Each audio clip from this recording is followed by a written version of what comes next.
So weird.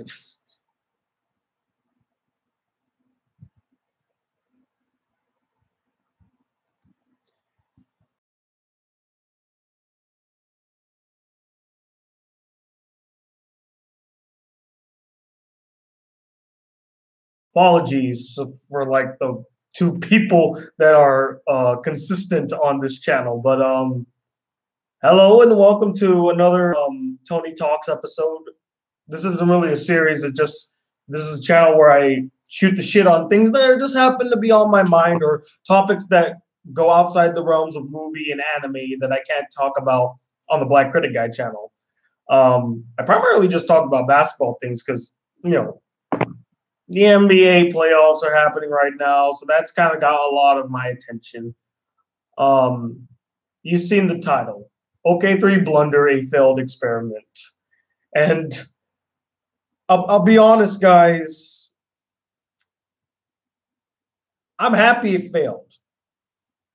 I know I should not be cheering for others' failures, especially because I am one that believes in karma. So if I cheer for someone else to fail, more or less likely either I'm going to fail or the team that I really like is going to fail. That's why at this very moment, while Golden State is playing against the Pelicans, I'm not watching it because I'll save that for another video. I'm actually going to talk to you guys about why I never watch a Warriors game live. So I'll save that for later.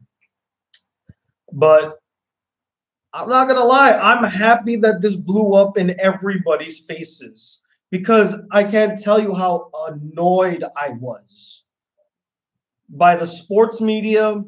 Well, mostly just the sports media because I didn't really hear Russell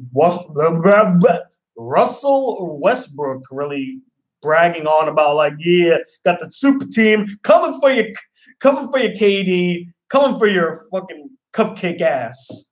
How dare you leave me?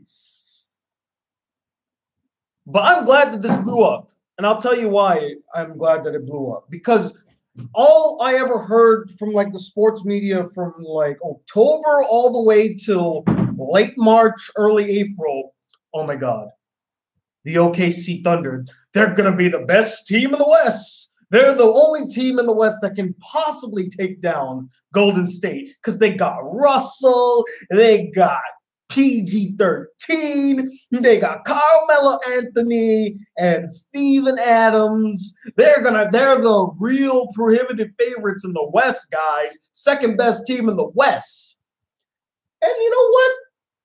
The fact that they did beat Golden State twice, even though clearly, I mean, okay, no, I'm not going to make any excuses. They beat Golden State twice. So they had some evidence to prove that they could go toe-to-toe with the Warriors until the Warriors actually put their foot on the gas and showed them, you're not even close. If we really wanted to, we could destroy you in a heartbeat. It wouldn't take too much effort.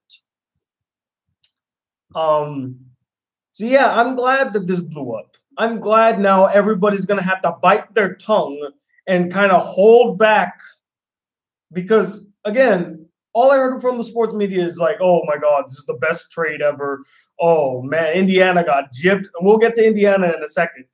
Oh man, this was quite the steal. I can't wait to see them go toe to toe against the Warriors. If this is the type of performance that they put up with the Jazz, they would have got their asses clowned by the Warriors. Everyone want to say, oh, without Steph Curry, oh, it would have been like a game 7. No. If they got their asses clowned by Jazz, the Utah Jazz, they wouldn't even make it to a game 6. 5 games total, they would get their asses blown. But yeah, I mean, I'm glad that I feel glad to be validated in my opinions of this team because I didn't think this team would work. The moment they announced this team, I'm like, oh, this team is doomed to fail, even though everybody was bloviating about them being great. Although I will say there were some times during the regular season where I did have my doubts. Oh my God, they're actually getting it together. It seems like everything's going well. Maybe they actually might be a formidable foe. Defensively, I thought they had the Warriors for a while. But as time did show, that's not the case. And the fact that they lost to Utah in 6 games. Oh. In fact, you know what's funny? I think I might have been the only person in my mind to say I'm rooting for the Jazz to pull an upset.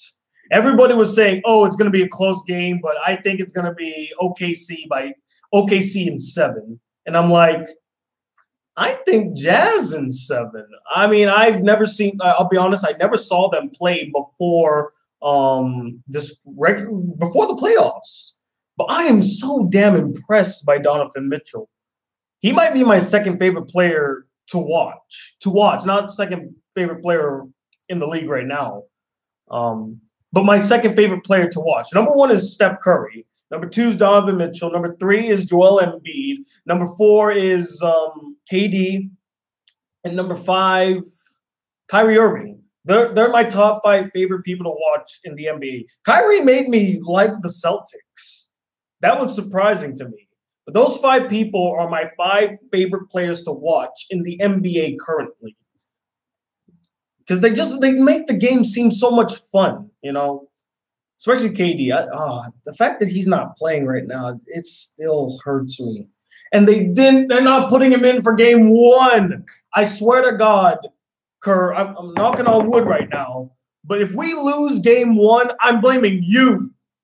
Because Steph made his case that he wanted to play. So if this goes wrong, if this goes awry, I'm blaming you, Steve Kerr. You specifically. Anyway, back on topic. Let's go back to OK3. Let's talk about Game 6. So what happened in Game 6? Well, it was a really tight-knit game for most of it until the fourth quarter, or I would say mid-third quarter into the fourth quarter. It was a tight-knit game. And it was pretty close. You know, it kept going back and forth. So, like, the Thunder took the lead, then the Utah would take it back, but then the Thunder would take it back. It was a really entertaining game. And I was watching this one video about a couple minutes ago where this guy was saying we were robbed of a good game. I was sitting there saying, did you not see the other 3 quarters? Oh, no. Just, you know, because this team lost based off of a call that I'm going to get to later on. Just because this team lost, we were robbed of a good game. That was a good game. It's just that Thunder failed to perform. That's the honest truth. They failed to perform. And I'm throwing Westbrook in there too. Now, did he perform well? I wouldn't say well. I think he performed to the best that he could, given his situation. But damn, Donovan Mitchell was just phenomenal. The way he would cut through the defense. I don't think I've ever seen a player do scoop layups the way he does. It's really tremendous. And it's so fun to see. God, I can only imagine seeing it in person. It probably looks so damn cool. This kid is going to be an all-star. I'm calling it right now. If he's not an all-star already, this guy is an all-star now. Or at least he's going to be a superstar in the foreseeable future. And you know what? This might be a stretch. I don't even know if they're going to beat the Rockets. But if Donovan Mitchell makes it to the NBA Finals and Ben Simmons also makes it to the NBA Finals, that's going to be the most impressive finals I've ever seen. And I would be so excited. And that would be, honestly, the clear-cut case of who deserves Rookie of the Year. Just seeing those two go toe-to-toe, whoever would win would have the clear favorites to say, yeah, I should have been Rookie of the Year, or I'm definitely Rookie of the Year. But let's get to the part of the game that everybody wants to talk about, the last 1 or 2 minutes of the fourth quarter. So in this moment, OKC is down by 3 because somebody made a 3 on the Utah Jazz side. So they get the ball, they bring it up the court, and Russell runs in, bum rushes in to do a layup. The layup does not go in. It bounces out. I believe Steven Adams gets the rebound, tosses it back out, gives it to Paul George. Paul George goes for a timed 3. He misses it. It falls to the ground. Somebody pokes it back out. It goes to Russell Westbrook. He's being guarded by Donovan Mitchell. I can hear the commentators saying, take your time. Take your time. A lot of time left. And I agree with them. Just breathe, try to get a game plan situated. The problem is that they were playing like a chicken with no head. They were scrambling desperately, and you could tell because they had no formation on the court. They were just running all over the place, and they were all bundled together in the middle. And I was saying to myself, spread out, spread out, spread out. What are you doing? You again, you guys want the rebound if he misses, but you should not think that he's gonna miss. You should spread out, spread the floor so you can pass the ball. See, the problem is that they were playing hero ball. Give it to Wes, give it to George. Maybe one of them will probably make a shot. No, spread the court and then give it to the open man, because there were a couple of players in the Thunder that were making some three-pointers. It didn't have to just be Russ needs to save the day. It didn't have to be Paul George has to sink this three. Spread the court. And then Russell bricks it again. But I don't know how, but somebody pokes it back out again. Russell grabs the rebound. And then you can see Billy Donovan's like, please, timeout, timeout. And he calls a timeout. They all get back together. So it's still Thunderball. They rebound, or what's the word where they put the ball into play? They inbound. They inbound the ball to, I think, Paul George. Yeah, it was to Paul George. He runs in to try to make a layup. That doesn't go well. Again, another Thunder player pokes the ball out. It goes to Russell Westbrook for an open three, and he bricks it. It bounces to the left, and then I guess Donovan Mitchell had like butterfingers at the time and just slipped out of his hands and out of bounds, and the Thunder ended up getting the ball back again. So now they're 0 for 5 in attempted shots. At this point in time, before this foul is called, 0 and 5. Russell is 0 for 3, 0 for 3, and Paul is 0 for 2. At this point in time, they have not made a single shot, and they've been getting offensive rebound after offensive rebound. So in comes another inbound play to Paul George. Rudy Gobert jumps up to block his three-pointer, and of course, at this point, he does the double clutch, and then he tries to jump into Rudy to get a foul call, throws it up, airballs it terribly, and then Donovan Mitchell gets the rebound, and they're all like, "Hey, what gives? What's going on? What? Hello?" And I'm saying okay, he didn't get the call. Move on. Do you see Donovan? He's running up the court. What are you doing? Stupid ass. And then, of course, they finally foul him with 6 seconds left in the game. Stupid. And then they lose it. They lose it by 5. 91 to 96. So let's talk about that no call, because everybody's bloviating about it. Everybody's like, oh, why did you call that? That was clearly a foul. God could have determined the game. You know what really would have determined the game? If Russell Westbrook and Paul George made their threes. They had 5 attempts to do so, and they missed. I don't want to hear one fucking person blame the refs right now. Not one.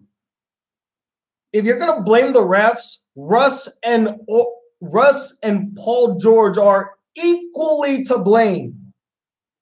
They had 5 chances to tie or put them up or put them down by 1. 5 chances. Each time they bricked it. So I don't want to hear that the refs blew this game. No. Russ and George blew this game. No, you know what? Not even Russ and George. Billy Donovan blew this game. His poor-ass coaching is the reason why they were scrambling to get a shot. Had they planned properly, they could have got a shot out. Dan Snyder embarrassed Billy Donovan in this series. He outcoached him in every single play. He's a joke. So yeah, again, I'm not listening to anybody stating that the refs are the ones that blew this game. They did not.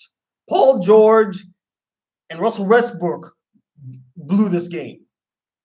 They had 5 opportunities, once again, 5, to seal the deal. Tie it or be down by 1. They bricked every shot. Paul George and Russell both had 2 open shots, open three-pointers, and they still couldn't sink it. And you know why? The reason why is Paul George was clearly off, and Russell Westbrook is a career or what's the word? He's a low. Basically, he's a terrible three-point shooter. He's one of the worst in the league. You're going to depend on a guy that's not one of the best three-point shooters in the game to take a game-tying 3? That's not going to happen. He's no LeBron.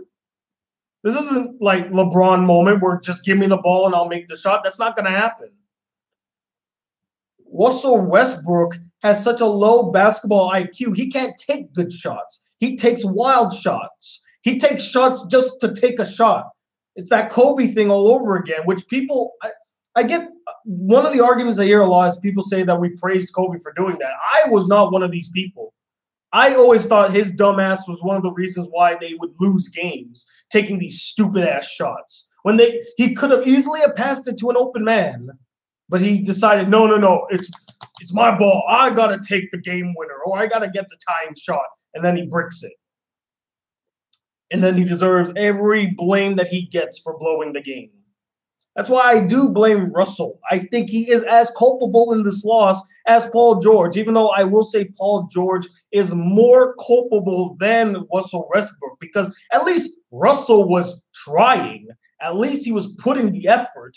Paul George looked like he was sleepwalking out there, doing absolutely nothing. 2 for 16. 2 for 16. What percentage is that? Like 11% from the field? Jesus, 11% from the field. Yeah, he's gone. He's out of here. He's not coming back. I couldn't believe how terribly they played down the stretch. And then to get all fizzled out because of a missed call when you guys missed 5 times to seal the deal. That's why you didn't get the call. The refs clearly could see where the tide was going. Paul George was missing all of his shots. Russell Westbrook couldn't seem to get a shot. They're going to give you a call? No. They realize that keep in mind, they've been getting the rebounds for like 30 seconds of play. Back to back to back, they got the rebounds. And each time the refs are like, okay, we'll keep it playing. I guess maybe they'll finally make a shot. And then they just got sick and tired of waiting for them to take a shot. When he tried desperately to get a foul, he's like, okay, fuck it. We're not giving you that call. You can get your ass up the field and stop them from scoring, and then you could come right back down. Maybe it'll work. But I'm just, man. But you know what made me even more angry, though? What made me more angry was the fact, okay, so how do I describe this? Hold on for a second, guys.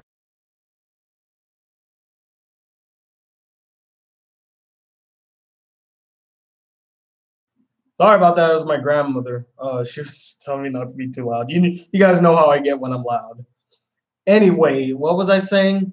I think personally what I hated most about this game, or not hated, but I think the most atrocious thing that I actually have not heard anybody talk about. Russell Westbrook walked off the field without congratulating any of the Utah Jazz players. He walked off the field before thanking any of the Jazz players for playing hard. For as bad as Paul George played, at least he showed some sportsmanship, even though he fucking sucked. Russell Westbrook walked off the court before congratulating any of the Jazz players. Walked off. This is the same type of action that we vilified Isaiah Thomas for doing in the Eastern Conference Finals in 1991. And he's never lived it down. We still hold it against him. Yet nobody I've not heard one single sports analyst, sports commentator, not even people here on YouTube, bring up the fact that he walked off the court. He walked off the court and didn't even thank anybody. Or not thank, but congratulate anybody. Walked off. Oh, but he's emotional, Tony. That's why, he just was really frustrated about that call, and he really wanted to win, Tony. You could tell that he was just frustrated. I don't give a fuck if you're frustrated, okay? That does not excuse you for poor sportsmanship. You get your ass back on that field, and you congratulate the winning team. Be a fucking man. Don't be a child. You've been in this league for 10 years, and you're still doing this shit? Come on. What the fuck's wrong with you, Wes?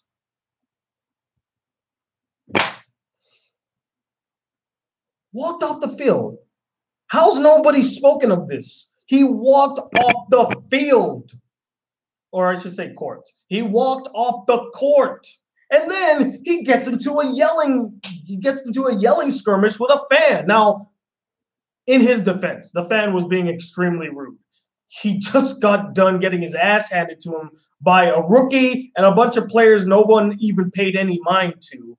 And the guy's like holding his phone up to Russell Westbrook's face. I understand him blowing up like that. I'm not actually going to condemn him for his actions because really the fan was not elevated. He antagonized Westbrook in a moment where he was emotionally fragile and vulnerable. So I understand, he was a bit touchy and the fan was just out of line, in my opinion. But at the same time, I feel like this goes back to another character flaw with Russell Westbrook. He cannot keep his composure. You see it all the time whenever he does interviews, cussing all the damn time, giving arrogant responses, looking like he doesn't give a fuck. I'm surprised that people are surprised at the way Westbrook has been acting. I'm like, this isn't surprising in the least bit. This has been Russell Westbrook's MO for the last 3 years. And it's only gotten worse since KD left. So, yeah. What does it mean for the Thunder going forward? Well, Russ is staying. He'll be the only constant. Him and probably Adams. Those two are staying. Carmelo's done. His NBA career is over. 7 points in an elimination game. And you have been playing poorly throughout this entire series. You're done. Finito. I don't want to hear you laughing ever again about coming off the bench, Carmelo. You put yourself there now, and you sit your ass on that bench. Billy Donovan is gone.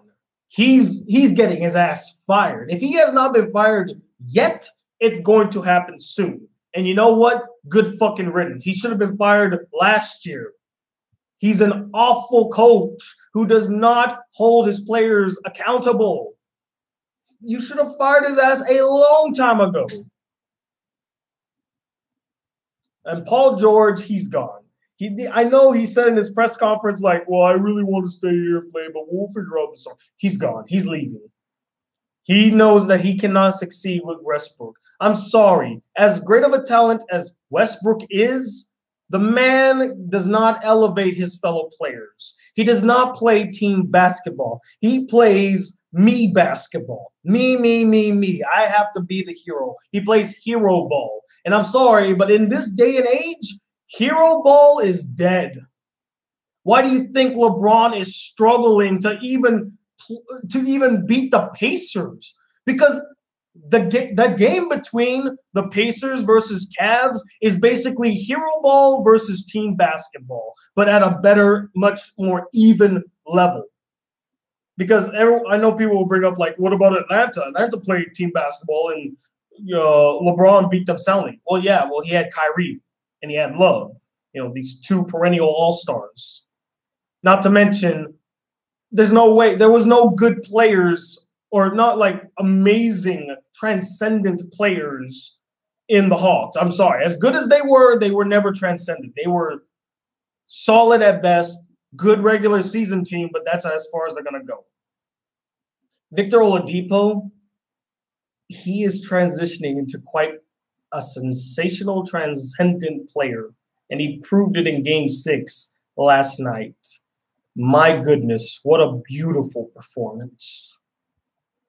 And I guess since I'm talking about the Pacers, I'm bloviating about the Pacers, might I say, I think we all can agree who won the trade now, right?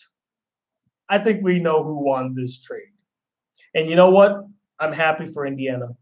This is the first time in a long time that they have a hopeful prospect. They have a star that does not shy away from the moment. And he's phenomenal to watch. I had such a blast watching Victor Oladipo. That man heard the criticisms everybody was giving him for his poor performance in Game 6, and he said, "You know what? Fine. You think I'm bad? Watch this."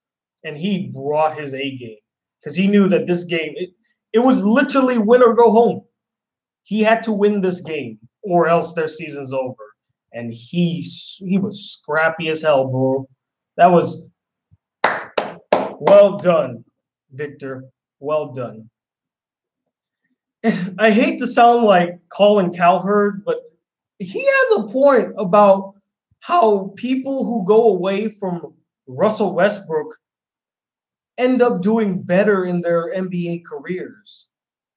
KD, NBA champion, Finals MVP. Oh, Tony, he joined a 73-win team. Yes, but he was also a key factor as to why they won the 2017 Finals. And he wanted to play in a system that was all about sharing the ball, not stupid hero ball. So he wins. Victor Oladipo, traded to Indiana, blew up this season. Most improved player. He's in a tied series against the best player in the world and has a chance to actually beat him. Will he beat him? I don't know, honestly. I really don't know where Game 7 is going to go. It could go either way. I wouldn't be surprised who won, but I would be delighted if Victor Oladipo won. Not because I hate LeBron, guys, but because I would love to see the Cavs finally humble themselves. I've been hearing, and knowing that, I would love it so that it could blow up in the sports media's face again. Because they're already 0 for 2. They said that the trade from the trade that Cleveland had with Boston, that they won that trade. Clearly, no. Boston's doing way better than the Cavs, and they got all the people that they traded Kyrie Irving for. They're no longer even playing for the Cavaliers. So check on that. Sports media got that wrong. They got the Paul George Oladipo trade wrong. Everyone was saying how great the OKC Thunder is going to be. They're going to go toe-to-toe against Golden State Warriors, and they're going to win this. No. First round knockout to a rookie. Yeah, so check on that. So 0 for 2. And if LeBron loses in the first round, not only will this be the first time he ever lost in the first round, but it'll be yet another example of how the sports media likes to suck up to LeBron and prep him up and say he's the greatest. He's clearly gonna make it to the finals. And I would love it. I would love it if that blew up in the sports media's face. Because I've been hearing for the past couple weeks, oh, yeah, we're worried about the Warriors. I don't know if they're even going to make it to the finals. Man, Houston's looking beastly right now. They're selling the Warriors short. They're not giving them any credit. Yet I would never hear any of them say, oh, I'm worried about the Cavs. I don't think they're going to make it to the finals. It's always a short thing. They're going to make it to the finals. I would love for them. I would love for this to blow up in their faces. I hate that I want this to blow up in their faces in what's the word I'm thinking of? In spite of the players that tried their damnedest to win. I don't want to see LeBron fail, but at the same time, I want both him and the sports media to humble themselves. Because this whole narrative of LeBron being the greatest player ever, being the greatest player in the league right now, everybody sees through the bullshit. And quite frankly, we're all fucking sick and tired of it now. And if LeBron loses in the first round, maybe we can start focusing on other narratives and other talking points besides what's LeBron doing? Although I doubt that's going to happen. They're still going to suck up to LeBron. And that'd be so awesome to see the Pacers on top. Yeah, I agree with you, base defender. It would be so awesome to see them on top. For years, they've been trying to get out of the first round of the Eastern Conference. And I think they did it, twice since 2010? Since LeBron moved to Miami, they got out of the first round maybe twice. Other than that, they've always struggled. And damn, if Victor does it, man, that's going to be phenomenal. And it would be yet another blemish to Russell Westbrook. Again, hate to sound like Colin, but that's true. Because in a sense, Westbrook held Oladipo from reaching his full potential. Now, he helped guide him, but he wasn't able to elevate him to make him reach his full potential. Being in a system that focuses on a team helped Victor Oladipo with his development, and now he's the player that he is today. Whew. Hey, yeah, that's really all I wanted to talk about. How sorry the OKC Thunder was, or OK3 Blunder. Fucking playoff P. Well done, playoff P. What a spectacular performance. 5 points, 2 of 16 from the field. Yeah, 0 threes made. That's the playoff P that I love. Yeah, definitely. Great performance once again. You were definitely worth all that money. Let's see. I'm trying to think if there's anything else I want to talk about before I head out. No, that's it. I don't feel bad whatsoever for OKC. They got what was coming to them. The sports media world got what was coming to them. I don't ever want to hear any of these people make surefire claims that this team's the team to beat, unless it's like definitively proven. Like, the reason I don't ever make a fuss about them saying, oh, the Golden State Warriors is going to make it to the finals, because they've been doing it for 4 straight years. And although they have faced trials and tribulations, injuries aplenty, they always find a way to get back on the top. They're proven. Other teams like the OKC Thunder this year had not proved shit. And for you to make a claim that they're going to be the second best team, they're going to be the ones to dethrone the Warriors, yet they have proved nothing yet, come the fuck on. I doubt it. Not this year. That's if they stay intact. Not this year. Maybe if they build on their chemistry next year, I will say maybe they may have a chance if they can get the chemistry right. Russell Westbrook needs to evolve his game outside of the hero ball mentality, and Paul George needs to step up. This man is a fucking scrub until proven otherwise. What about the Rockets? See, I don't even know. Like, I'm not going to say that they're bad. They have proven their worth, but that was the regular season. This is the playoffs. And let's be honest, the Timberwolves were not going to pose a threat to the Rockets. The true test is the next round. I want to see how they play, or I want to see how they play against the Utah Jazz, who play team basketball at the same level as the Rockets. And if the Rockets lose to the Utah Jazz, I'm going to condemn them just as much as I'm condemning OKC, because this is yet another another experiment gone wrong. And this is the one experiment I don't think would go wrong. But if they push it to a game 7, they're losing. If the Rockets versus the Jazz is pushed to a game 7, they're losing. And the Utah Jazz will go up against either the Pelicans or the Warriors. I think the Pelicans and the Warriors game is going to be very interesting. I will not say that it's going to be a blowout. Anthony Davis has arrived. He has made it clear, I'm ready to ball. Rondo is in prep mode, and what's his name? Oh man, Drew Holiday has proven himself in the playoffs. Although, again, it wasn't a good matchup against the Trailblazers. The Trailblazers are a good regular season team, but they haven't proved shit to me in the playoffs. And the fact that they got blown out, I'm not surprised. CJ McCollum, Damian Lillard, to me, the light has always been too bright for those two, and they just never show up when it really matters. So the fact that they got blown out, yeah, surprising. It's fantastic. You're not blowing the Warriors out, though. Yeah, that's pretty much all I have to say. I know it was a ramble and was all over the place. Typical of me. I do that all the time. I got a lot to do today. I'm actually going to be watching the Avengers again today, so I'm excited for that. And I'm also on my other channel going to rank all of the Marvel films from my least favorite to my all-time favorite. So Marvel Studios film, I should say. So thank you guys for watching. Hopefully I can get back to doing more of these live videos on this channel, because that's the main point of this channel, for me to just bloviate and rant and go all crazy and all that stuff. So I appreciate you all watching.